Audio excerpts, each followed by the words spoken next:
халық жауы деп, әлгі Жуанқұл ел алдында дөңайбат көрсетті. Алла сақтасын не дейді? Қош, көресін, көремін.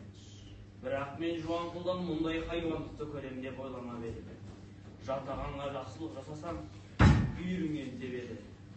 Айша, алда жалда тағылған айыпқа бола күңіренбе. Бекем бол, ана балаларға ие бол. О не деген анау тағасы? Құдай сақтасын. Қайдағыны айтпа.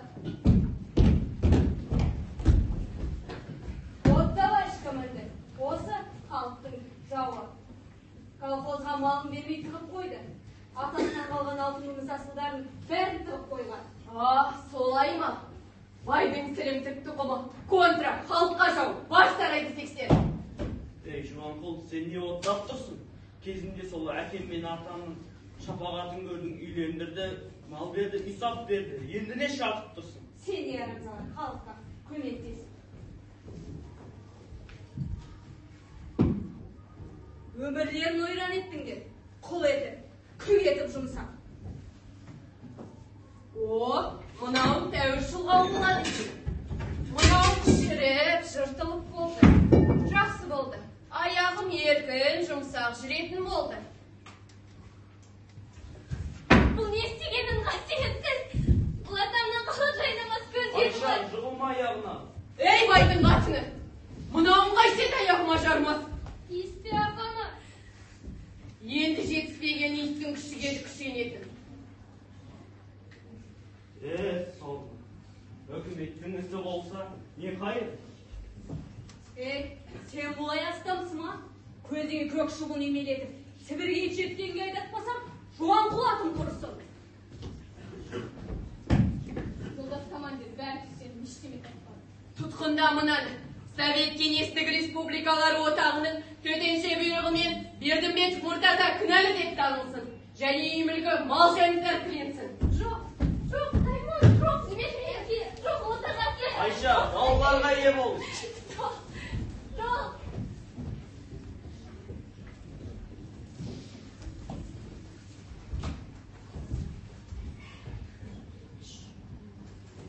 Апа, әкемді қайда кетті? Әкем енді жоқ. Ауылдағы екі жасының бәрін толықты түрмеге. Енді сендерге қамқор болар Мұртаза жоқ. Жарым жан көңілінің сығырайған тесігінен тағдырдың өкпек желі соқтайды күнді көремде жазған. О жаратқан, басқа, өкпек болып ондай шынарыстен не жазғы бар еді?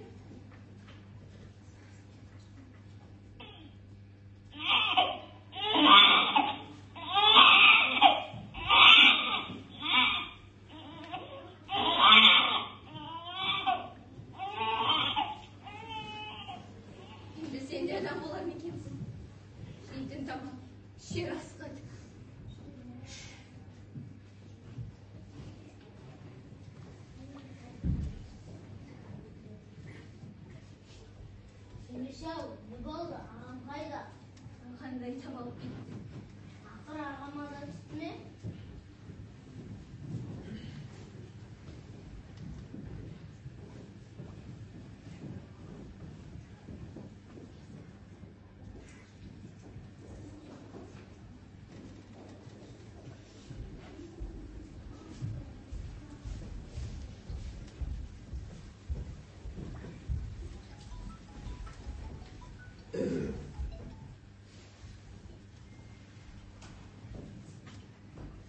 Осы күні кеше түнде түс көріп ем, қыранды қарғалып.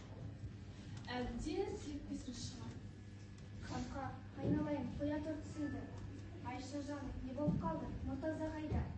Мұртазаны айдап алып кетті. Апалар, Айша жеңгемнің қасында болыңыздар. Мен ауданға барып келейін. Шиетте үш нәрестелі баласымен белгілі шырылсам болар. Мүмкін жіберетін шығар, мүмкін бір қателік кеткен болар.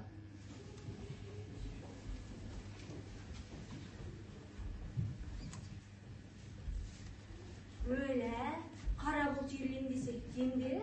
Бұлар басымызға төнген тажал болды ғой. Енді асырарып балгерлеріміздің баласын тірі жетіп, әйелін жатқа жесіріп жолма. Ту әпке, тіліңіз сонша ішеді. Құдай сақтасын, мүмкін бір түсінесіз болады. Сен не білесің ел айтса бекер шуламайды. Сібірге китаппен айтатын көрінді. Ой, оны айтасың. Берген ертаң әйелдерінен естідім. Қара сөзін болмап айтатын көрінді. Тек ебіл жаттырсың. Мен де естідім. Өнертаға баратын көрінді. Ағыдай есім жарқылады.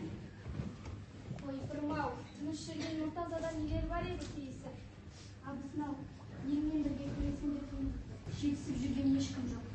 Бай деген бұрынғының көздерін көркіне жөнге саламыз. Тәртіпке бағасын дегенде. Тәйт, не айтып кеттің? Жақсы жарымырыз. Айналайын Айша, елдің басынан түскен ауыртпалық қой. Бір-бірімізді қолдап, қамқор боламыз. Мұртаза қайтып келгенше, мына қызыл шақанақтарында аяқтан тұрғыздайлар. Мен де соны меңзегенім ғой. Қиындықты бірге еңсереміз. Қамқаныкі дұрыс. Ал айналайындар, тәбір. Қоңыр күздің қарасулы үйді асына түсіп жүріпті. Қанет, не тіріс? Разия бая, мына балалар ауырып қалар. Отын тасып, үй жоқтай. Асыл қатын. Әпкет, қазір біз отына келейік.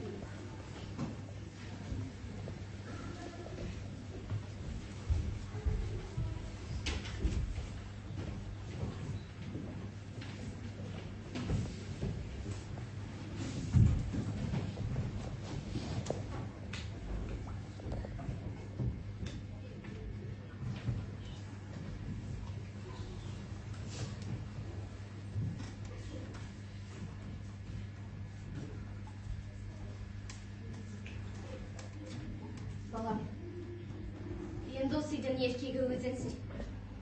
Сендерді аманат еткен Мұртазаның тұяқтары. Сендердің амандықтардың үшін өмірім садақа. Қазір милициясына барып білермін. Шерхан, Құмаш қарындасыңды жетекте. Мұна екі баланы қамқаны күне апарайық. Сен балам, менімен жүр әкеме.